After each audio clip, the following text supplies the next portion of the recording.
So here's my question for you.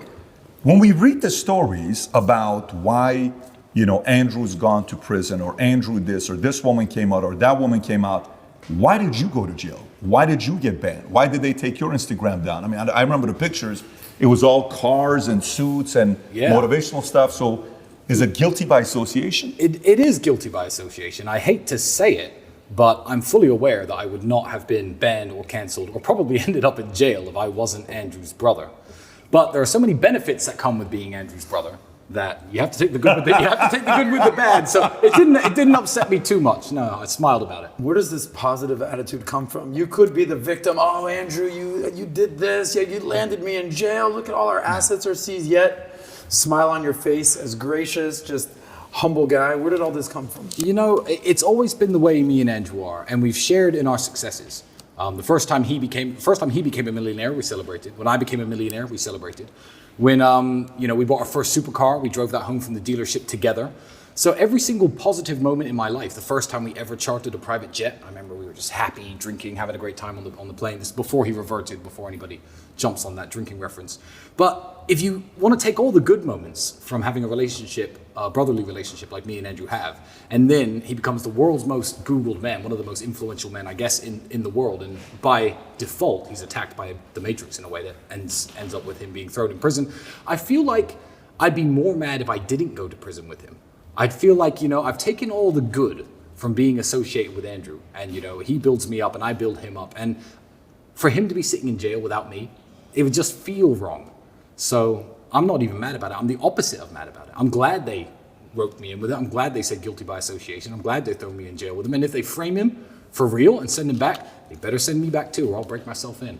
You break yourself into jail. I'll break into the jail. Right. Seduce one of the prison guards or something smart. I can't see you doing something like that. I can't see you doing something like that. But you did give a good book recommendation earlier. I appreciate that, which was great. It's an inside joke, but so going back to this whole story of, I got confused right now because, we're both in a different place right now. I got it. I'm thinking number 7.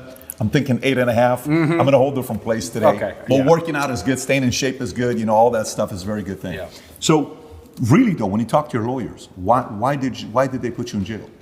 I mean, I know it's guilty by association. Can they even do that? Like, what is the crime? Every story, all the girls, it's only towards Andrew. Where are you involved? Yeah, well, when digging through Andrew's entire past, trying to find a reason to put him in jail, what you have to understand is we have not been accused by X number of women. The prosecutor has accused us of doing X to X number of women. These women actually defend us actively.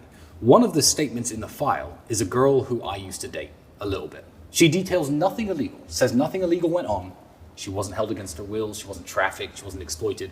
But because I used to sleep with her, I guess I'm guilty too. So, I mean, I guess one of the girls is my ex. So that's the only real link with me. But yeah, it's guilty by association. They wanted the Tate brothers in jail. So when they came to arrest, did they come to, was it you and Andrew? It was both of you. Yeah, they had arrest warrants for both of us. And when they came to arrest us, what's very funny is my cousin's girlfriend was here at the time with her friend. There were actually women in the house at the time. The women in the house were not questioned. The women in the house were not asked if they were okay. The women in the house were not asked if they were in danger, if they were safe. They were completely left alone, left to sit on the couch with us while the police watched over us. Well, they went through the house and took everything that was valuable. They were Googling the value of the various items. They were marking it down on a spreadsheet. And they left, I think, without saying a single word to the women who were in this house, which is very unusual, you would think, in an investigation about human trafficking. But, you could take what implications from there you will, and guess what their motivations were, if you will, but I can't say anything at the moment. That makes sense. So we talked to Andrew earlier about his experience in jail. How was the experience for you, from your point of view? Well, I mean, Romania spends less money per prisoner than any single country in the European Union. The prisons are constantly getting in trouble from the European Union for being underfunded, too many people per room, not enough square meters, not enough calories per day. So the jail experience, it wasn't good. But it was interesting.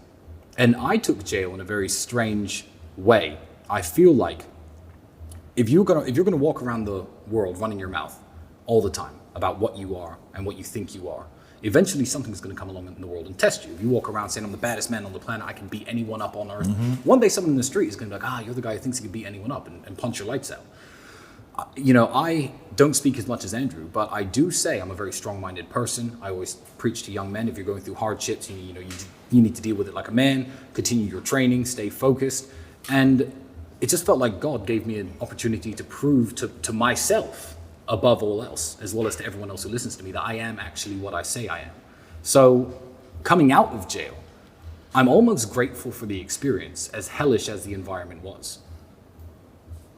As hellish as the environment was, you were grateful for it. Yeah, I'm grateful that my life has been very, very easy for the last 6 or 7 years. I retired from professional fighting when I was 28. The last sad thing that I guess happened to me was my father passing when I was 26 and a half. So I'm 34 now, I'm coming up 35. These things happened a very long time ago. I've increased in wealth, I've increased in fame.